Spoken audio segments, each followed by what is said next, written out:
வேல் வேல் வெற்றி வேல் வேல் வேல் வெற்றி சுற்றி வந்து என்னை காக்கும் சுப்பிரமணிய வேல். ஓம் சாய்ராம். நற்பவி ஆறுமுகம் அருளிடும் அனுதினமும் ஏறுமுகம். வேல் வேல் வெற்றி வேல் வேல் வேல் வெற்றி வேல் சுற்றி வந்து என்னை காக்கும் சுப்பிரமணிய வேல். நான் மாரியம்மாள் சரவணன். எல்லாரும் எப்படி இருக்கீங்க? நேற்றைய வீடியோ பதிவு ரொம்ப அற்புதமா இருந்தது. நான் எந்த அளவுக்கு ரொம்ப சந்தோஷத்தோட அந்த பதிவை கொடுத்தனோ அதே அளவு இந்த வீடியோ பதிவை பார்த்த நீங்களும் வந்து ரொம்ப மகிழ்ச்சியோட கமெண்ட்ஸ்ல பாத்தீங்கன்னா வேல் வேல் வெற்றி வேல் அப்படின்னு எல்லாரும் டைப் பண்ணியிருந்தீங்க. அது எனக்கு ரொம்ப ஆச்சரியமாகவும் சந்தோஷமாகவும் இருந்தது. எல்லாருடைய மனசுலயும் அந்த மந்திரமானது போய் இடம் பிடிச்சிருச்சு அப்படின்னு ரொம்ப மகிழ்ச்சியா இருந்ததுங்க. ஸ்டார்டிங்கே பார்த்துருப்பீங்க, ஒரு சின்ன குழந்தை எவ்வளோ அழகா அந்த மந்திரத்தை சொல்லுது அப்படின்னும் போது நம்ம மனசுல இடம் பிடிக்காம இருக்குமா? இன்றைய வீடியோ பதிவு பார்க்கறதுக்கு முன்னாடி 2 தகவல்கள் சொல்லணும். அதை நம்ம சொல்லிட்டு அதுக்கப்புறம் வீடியோக்குள்ள போயிடலாம். இன்றைய வீடியோ பதிவு உங்க எல்லாருக்கும் கண்டிப்பா ஒரு பயனுள்ள பதிவாக இருக்கும்ன்ற நம்பிக்கை எனக்கு இருக்கு.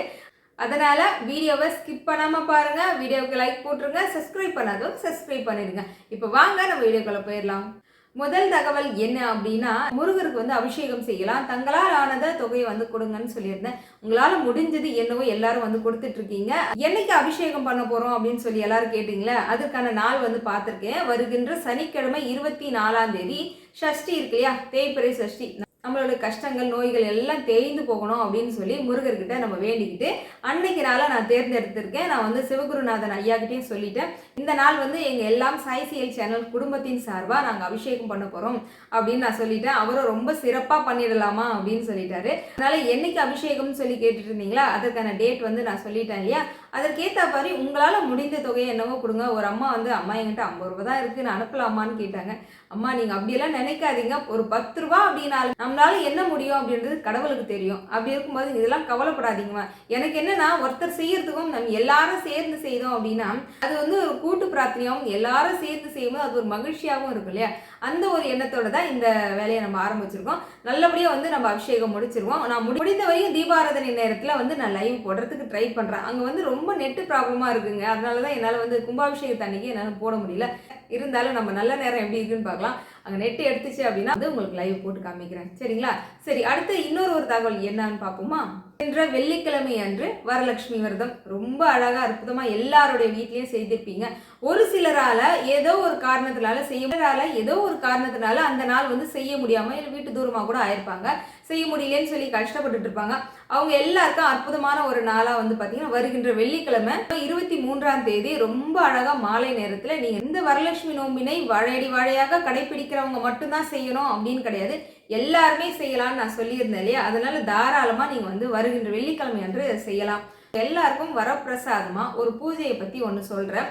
அந்த பூஜையின் பெயர் பார்த்தீங்கன்னா வைபவ லக்ஷ்மி விரத பூஜை. சொல்லும் போதே நமக்கு வந்து எனக்கு அவ்வளோ ஒரு பவர்ஃபுல்லாக இருக்குது. என்னன்னு கேளுங்களேன், இந்த பூஜை வந்து வரலட்சுமி நோம்பு அன்னைக்கு தான் ஒரு சாதாரணமாக வீடியோவாக நான் பார்க்குறேன்.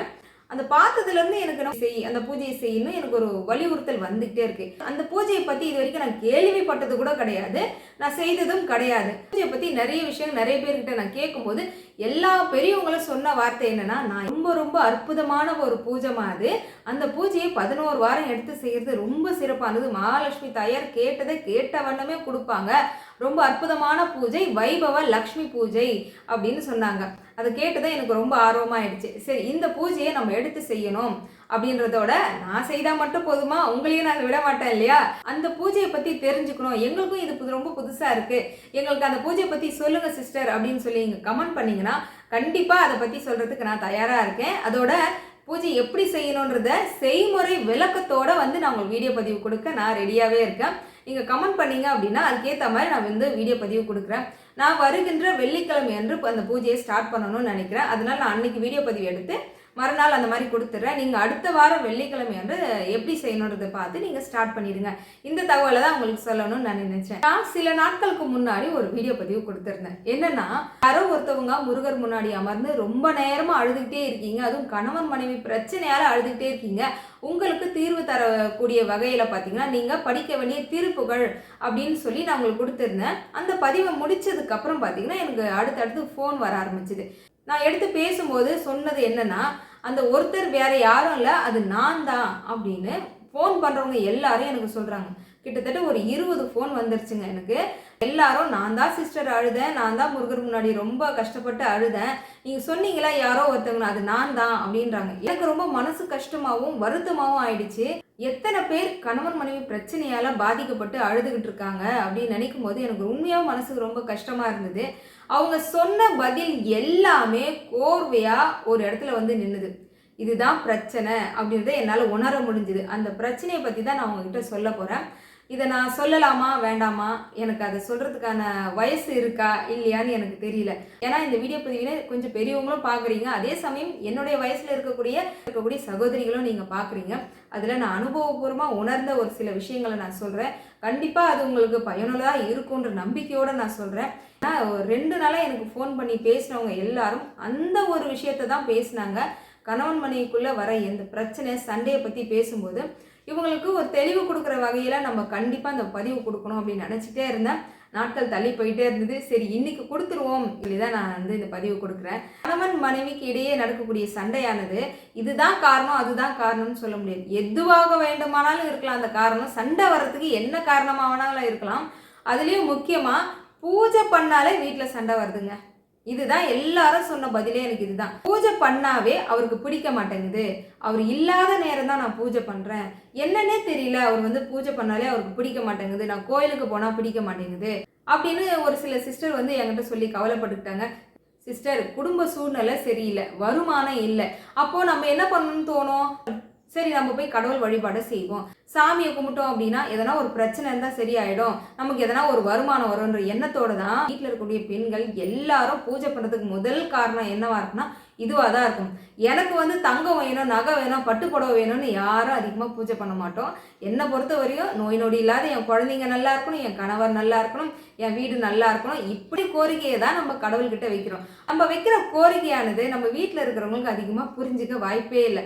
இவ எந்த நேரம் பார்த்தாலும் பூஜை ரூமே கதின்னு பூஜை ரூமில் இருந்துக்கிட்டு இருக்கா அப்படின்னு தான் வீட்டில் இருக்கிறவங்களாம் சரி கணவராக இருந்தாலும் சரி சொல்லுவாங்க. இதில் நான் ஒரு விஷயம் உங்களுக்கு சொல்ல விரும்புவது என்னன்னா, நம்ம பூஜை பண்ணணும், சாமி கும்பிடணும், ஆமாம் இல்லைன்னு சொல்லலை. அதே சமயம் பார்த்தீங்கன்னா நம்ம வீடு தாங்க நமக்கு கோவில், நம்ம வீட்டில் இருக்கிறவங்க தான் நமக்கு தெய்வம். அதாவது அத்தை மாமாவாக இருக்கட்டும், நம்ம கணவராக இருக்கட்டும், நம்ம குழந்தைங்க, இவங்களை நீங்கள் முதல்ல நல்லா பார்த்துக்கணும். என்னை பொறுத்த வரைக்கும் நான் இதை தான் சொல்வேன். ஏன்னா இந்த விஷயத்தில் நான் அனுபவபூர்வமாக சொல்கிறேன். ஏன்னா என்னோட வீடியோ பதிவு பார்க்குற உங்களுக்கே தெரியும், நானும் எனி டைம் எப்போ பாரு பூஜை அது இதுன்னு பண்ணிக்கிட்டு தான் இருக்கேன். நீங்களே சொல்கிறீங்க வீட்டையும் பார்த்துட்டு பூஜையும் இதெல்லாம் பண்ணுறீங்க, எப்படி தான் முடியுது சிஸ்டர், உங்களுக்கு பரவாயில்ல, உங்களுடைய கணவரோட ஒத்துழைப்பு இருக்குது, அதனால தான் நீங்கள் செய்கிறீங்க அப்படின்னு சொல்கிறீங்க. அது கரெக்ட், 100% உண்மை. அவரோட ஒத்துழைப்பு இல்லைன்னா நான் எதுவுமே பண்ண முடியாது. எப்போ பாரு போய் பூஜை ரூமில் அமர்ந்துக்கிறேன், நீ பாரு ஏதோ வீடியோ போட்டுக்கிட்டு இருக்கேன்னு சொன்னால் நான் என்ன பண்ண முடியும், ஒன்றுமே பண்ண முடியாது. அவரோட ஒத்துழைப்பு இல்லாமல் என்னால் செய்ய முடியாது. ஆனால் இந்த ஒத்துழைப்பு எனக்கு உடனே கிடைச்சிதா அப்படின்னா கிடைக்கல. ஏன்னா நான் சொல்லியிருக்கேன் 2 வருஷமாக நான் சேனல் நடத்திட்டு இருக்கேன் போது ஸ்டார்டிங்கில் இதே தான் எனக்கும். எந்த நேரமும் பூஜை பூஜை பூஜை, திங்கக்கிழமை செவ்வாய்க்கிழமைன்னு ஒரு நாள் விட மாட்டேன். அந்த நேரம் காலை மாலைன்னு விடாமல் பூஜை பண்ண வேண்டியது. வீட்டை சுத்தமாக கவனிக்கிறல. வீட்டை கவனிக்கல என்னன்னா, வீட்டுக்கு தேவையான சமையல் வீட்டு வேலை இதெல்லாம் பண்ணிடுவேன். ஆனால் யாரை பார்த்துக்கணுமோ அவங்கள பார்த்துக்க நான் தவறிட்டேன். நம்மளுடைய எண்ணமும் சிந்தனை எங்கே போகும்னா இறை வழிபாட்டில் மட்டும்தான் போகும். அப்போ மனசு என்ன சொல்லும்னா அந்த பக்கம் போக வேண்டான்னு சொல்லும். நான் என்ன சொல்ல வரேன்னு உங்களுக்கு புரியும்னு நினைக்கிறேன். நம்ம வந்து நம்மளையும் அறியாமல் வந்து அவங்கள ஒதுக்கி வைப்போம். நம்ம இறை வழிபாட்டினால ரொம்ப சுத்தமாக இருக்கணும், மனசு சுத்தமாக இருக்கணும், உடல் சுத்தமாக இருக்கணும்னு சொல்லிட்டு இறை வழிபாடை நோக்கியே நம்ம ஓடுவோம். ஆனால் அந்த நேரத்தில் வீட்டில் இருக்கிறவங்களை யாரையும் கவனிக்காமல் முடிச்சுட்டு வந்த கையோட வீட்டில் சண்டை நடக்கும். ஆனால் நம்ம என்ன தெரியுமா சாமி கிட்ட வேண்டிப்போம், சாமி எங்கள் வீட்டில் வந்து சண்டை நடக்கக்கூடாது, நான் என் கணவரை ஒத்துமையாக இருக்கணும், என் குழந்தைங்க நல்லா இருக்கணும், நல்லா படிக்கணும், இதெல்லாம் வேண்டிப்போம். ஆனால் பூஜையெல்லாம் முடிச்சுட்டு வீட்டுக்கு வந்து பார்த்தா பசங்க 2 சண்டை போட்டுட்டு இருக்கோம், ஒழுங்காக படிச்சிருக்காதுங்க, வீட்டுக்காரர் வந்து ஏதாவது சொல்லி சத்தம் போட்டுட்டு இருப்பாரு, அத்தை மாமா சண்டை போடுவாங்க, இதெல்லாம் சண்டை நடந்துகிட்டு இருக்கோம். நம்ம என்ன நினைப்போம்னா இவ்வளோ நேரம் சாமி ரூமில் அமர்ந்து மந்திரமாக படித்து சாமியாக கும்பிட்டுட்டு வந்தோம், ஆனால் நம்ம வீட்டில் சண்டை நடக்குதே அப்படின்னு நமக்கு ஒரு எண்ணம் வந்து வரும். இது எதனால அப்படின்னா இதே போல தான் என்னுடைய வாழ்க்கையில நடந்தது. என்னன்னா நல்லா பூஜை பண்ணிட்டு வருவேன், வீட்டில் சண்டை நடக்கும். இதுக்கு என்னதான் தீர்வு, இதுக்கு என்னதான் பிரச்சனை அப்படின்னு நான் ஒரு நாள் யோசிக்கும் போது தான் தெரிஞ்சுது. நம்ம வந்து பூஜை பண்ணுறோன்ற பேரில் வந்து சாமிக்கிட்டேயே போய் ஐக்கியமாகிறதுனால வீட்டில் இருக்கிறவங்கள கவனிக்க தவறுறோம். சரிங்களா? அதுக்கப்புறம் தான் நான் ஒரு விஷயத்த வந்து உணர்ந்தேன். என்னன்னா இவங்கள முதல்ல பார்த்துப்போம். அது குழந்தைங்களுக்கு ஆரோக்கியமான சமையல் நம்ம சமைச்சு கொடுக்கணும். ஸ்கூல்லேருந்து வந்ததும் குழந்தைங்க கூட கொஞ்ச நேரம் சிரித்து பேசி விளையாடணும். அதுக்கப்புறம் அத்தை மாமா அவங்களுக்கு என்ன தேவையோ அதை நம்ம செஞ்சு கொடுக்கணும். கணவர் வேலைக்கு போயிட்டு வந்தாங்கன்னா அவங்களுக்கு என்ன தேவைன்றது எல்லாத்தையும் பார்த்துட்டு இப்படியே கொஞ்ச நாள் இருக்கிறேன். அப்போ பார்த்தீங்கன்னா வீடு நிம்மதியாக இருக்குது, சந்தோஷமாக இருக்குது. எந்த விதமான ஒரு சண்டை சச்சரவு எனக்கு எதுவுமே வரல. ஆனால் விளக்கு ஏற்றுவேன். எப்படி ஏற்றுவேன்னா, மாலை நேரத்தில் முகங்கால் கழுவிட்டு வந்து ஒரு தீபம் ஏற்றிட்டு ஒரு 5 நிமிஷம் தான் ஒரு வத்தியை காமிப்பேன், சாமியை கும்பிடுவேன். அடுத்தது பசங்களை பார்க்கறதும் கணவர் பார்க்கறதும் சமையல் செய்யறதும் இப்படியே போய்கிட்டு இருந்தது. இந்த ஒரு வாரம் நான் செக் பண்ணி பார்த்ததுல வீட்டில் சண்டையே இல்லை, அவ்வளோ நிம்மதியாக போயிட்டு இருந்தது. அப்போ என் மனசுக்கு கொஞ்சம் கஷ்டமாக இருந்தது. என்னென்னா நம்மளால் எந்த மந்திரமும் படிக்க முடியல. விளக்கு ஏற்றுறோம் சரி, ஆனால் நம்மளால் எந்த மந்திரமும் எதையும் பண்ண முடியல. ஒரு பூஜைன்னு ஒரு டைம் எடுத்து எதையுமே செய்ய முடியலையே அப்படின்னு மனசுக்குள்ளே கொஞ்சம் வருத்தமாக இருந்தது. ஆனால் அந்த வருத்தத்தெல்லாம் ஓரமாக வச்சுட்டு நான் இவங்களையே கவனிச்சுக்கிட்டு இருக்கும்போது இவங்க வாயாலேயே எனக்கு சொன்ன வார்த்தை என்னன்னா, நீ ஏன் முன்ன மாதிரி எதுவும் பூஜை பண்ண மாட்டேற, நீ செய் அப்படின்னு அவங்க வாயாலேயே நீ பூஜை பண்ணு அப்படின்னு சொல்ல வச்சேன். நம்ம என்ன நினைச்சுக்கிறோன்னா, நம்ம கணவர் கூட சந்தோஷமா ஒன்னா இருக்கிறதுலாம் தப்பு, ஏன்னா நம்ம சாமி கும்பிடுறோம், சுத்த பத்தமா இருக்கணும், தூய்மையா இருக்கணும். கரெக்ட் தான், இல்லைன்னு சொல்லலை. ஆனா அதே சமயம் இவங்க தான் நமக்கு முக்கியம். இவங்கள நம்ம சந்தோஷமா பார்த்துக்கிட்டா தான் நம்ம சந்தோஷமா இருக்க முடியும்ன்றதையே நீங்க எல்லாருமே உணரணும். யார் பூஜை பண்ண வேண்டாம், யாருக்கும் கோயிலுக்கு போக வேண்டாம்னு சொன்னாங்களோ அவங்க வாயாலே நீங்க வர வைக்கிற அளவுக்கு நீங்க தான் மாற்றணும். ஒரு பெண் நினைத்தால் முடியாததுன்னு எதுவுமே கிடையாது. ஒரு வீட்டில் இருக்கிறவங்கள பட்னி போட்டுட்டு நீங்கள் சாமிக்கு போய் பிரசாதம் வைக்கிறதுல ஒரு பிரயோஜனமும் கிடையாது. அந்தந்த நேரத்துக்கு வீட்டில் வயசானவங்க இருக்கிறாங்கன்னா அந்த டைமுக்கு நீங்கள் சாப்பாடு கொடுக்கணும், குழந்தைங்களை நல்லா பார்த்துக்கணும், கணவரை நீங்கள் நல்லா பார்த்துக்கணும். இது இந்த மாதிரி நீங்கள் குடும்பத்தை பார்த்துக்கும் போதே வீட்டில் நிம்மதியும் சந்தோஷமும் இருக்கும். சாமியை 2 வேளையும் நம்ம உழுந்து கும்பிட்டாதான் நம்ம வீட்டில் சந்தோஷமா நிம்மதியும் இருக்குமா அப்படின்னா என்னை பொறுத்த வரைக்கும் இருக்காதுன்னு தான் சொல்வேன். ஏன்னா நம்ம வீட்டில் இருக்கிறவங்க நல்லா பார்த்துக்கிட்டு அவங்களோட சந்தோஷத்தோடு நீங்கள் பூஜை பண்ணி பாருங்க, அதில் கிடைக்கிற ஆத்மார்த்தமே வேற.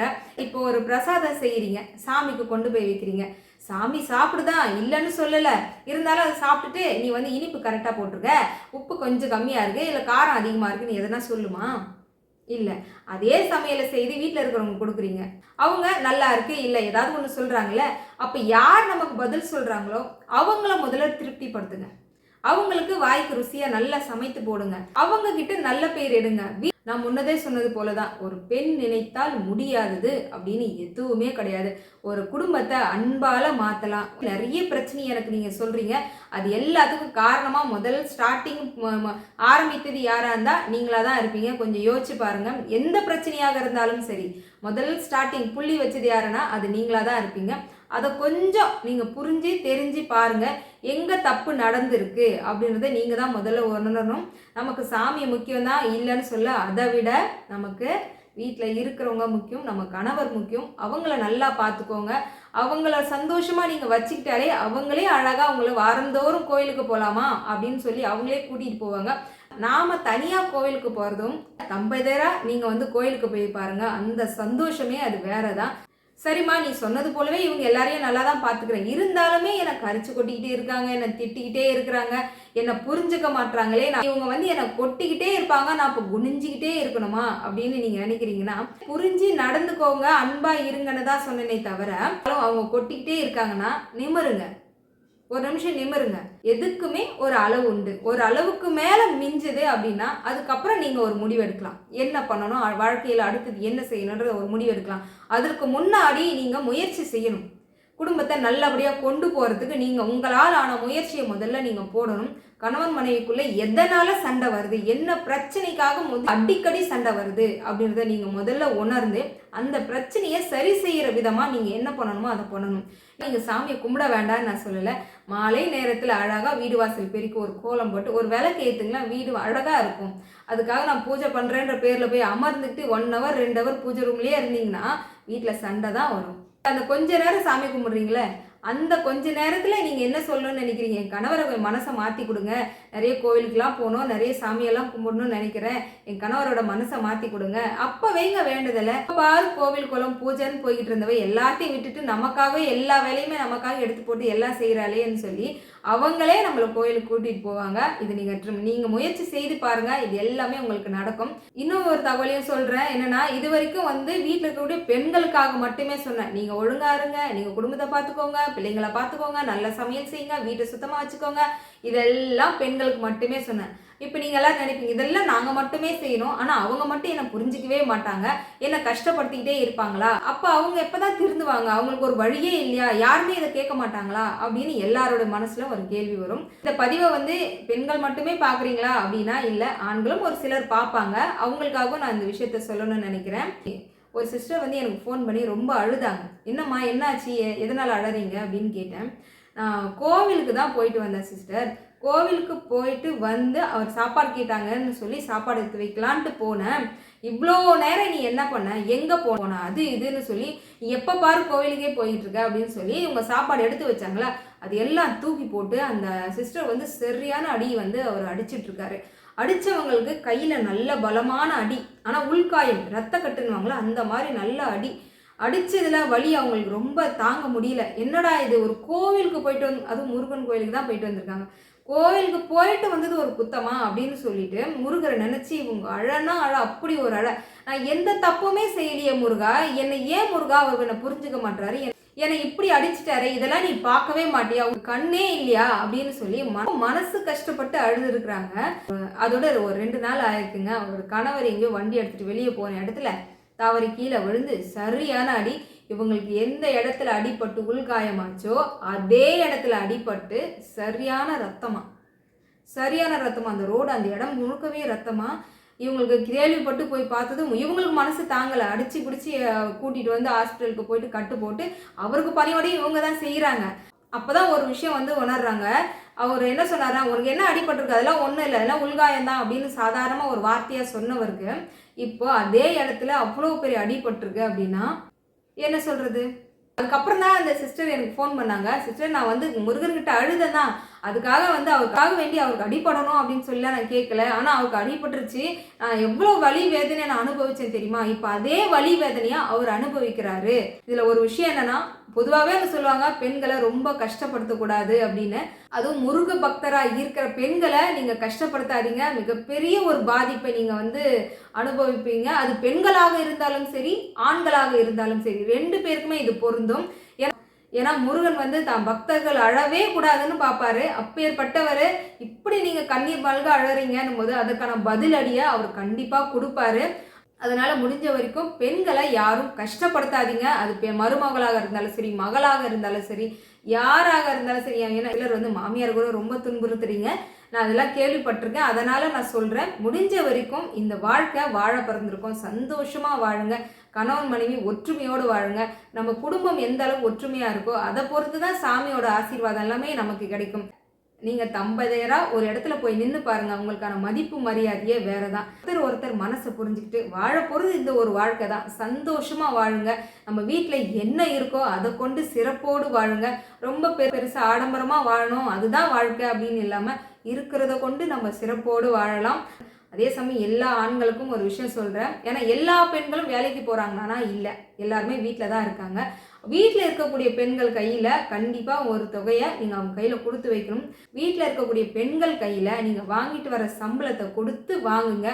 அவங்க கையில் செலவுக்கு நீ வச்சுக்கோ அப்படின்னு கொடுங்க. அவங்க கையில் எப்போவுமே பணம் இருந்தாலே உங்கள் கையில் பணம் இருக்குன்றதை புரிஞ்சுக்கோங்க. வெறும் கையோடு தொடச்சா மாதிரி இருக்கக்கூடாது. எதனா ஒரு பொருள் வாங்கணும்னா அவங்க கையில் பணம் இருக்கணும். முடிஞ்ச வரைக்கும் பெண்கள் சுய தொழில் செய்து உங்கள் கையில் வச்சுக்கோங்கன்னு தான் நான் சொல்வேன், யாரையும் நம்பி இருக்கக்கூடாதுன்னு நான் சொல்வேன். அதே அவங்ககிட்ட என்ன பணம் கொடுத்தாலும் செலவு பண்ணிடுறா, அவங்ககிட்ட பணமே இருக்க மாட்டேங்குதுன்னு ஒரு சிலர் நினச்சிக்கிட்டு அவங்க கையில் பணமே கொடுக்க மாட்டாங்க. அவங்க கையிலையும் பணம் கொடுங்க. அவங்க மிஞ்சி போனால் என்ன வாங்குவாங்கன்னு நினைக்கிறேன், வீட்டுக்கு எதுனா தேவையா, குழந்தைங்களுக்கு எதுனா தேவையா, இந்த மாதிரி தான் வாங்குவாங்க. அவங்களுக்கு அப்படின்றது வாங்குறது ரொம்ப ரொம்ப குறைவாக தான் இருக்கும். அதனால் ஒரு வீட்டில் ஒரு பெண்ணை எந்த அளவுக்கு மதிக்கிறாங்களோ, மதிப்பு மரியாதையோடு நடத்துகிறாங்களோ, அந்த வீட்டில் மகாலட்சுமி கடாட்சம் என்றைக்கும் நிறைஞ்சி இருக்கும். இந்த வார்த்தை வந்து ரொம்ப ரொம்ப சத்திய வாக்கு. எல்லாரும் ஒருத்தர் புரிஞ்சுக்கிட்டு சந்தோஷமாக நிம்மதியோடு வாழுங்க. இந்த பதிவு இவ்வளோ லென்த்தாக வரும் நான் எதிர்பார்க்கல, எனக்கு சொல்லணும்னு தோணுச்சு, சொல்லிட்டேன். வீடியோ பதிவு எப்படி இருக்கும் அப்படின்னு எனக்கு தெரியல, ஆனால் கண்டிப்பாக பயனுள்ளதாக உங்களுக்கு பிடிச்ச மாதிரி இருந்திருக்கும் அப்படின்ற நம்பிக்கை எனக்கு இருக்குது. அடுத்து ஒரு சூப்பரான பதிவில் வந்து பார்க்குறேன். தேங்க்ஸ் ஃபார் வாட்சிங். ஓம் சாய்ராம், ஜெய் சாய்ராம். ஆறுமுகம் அருளிடும், அனுதினமும் ஏறுமுகம். சத்தியமாவது சரவணபவமே.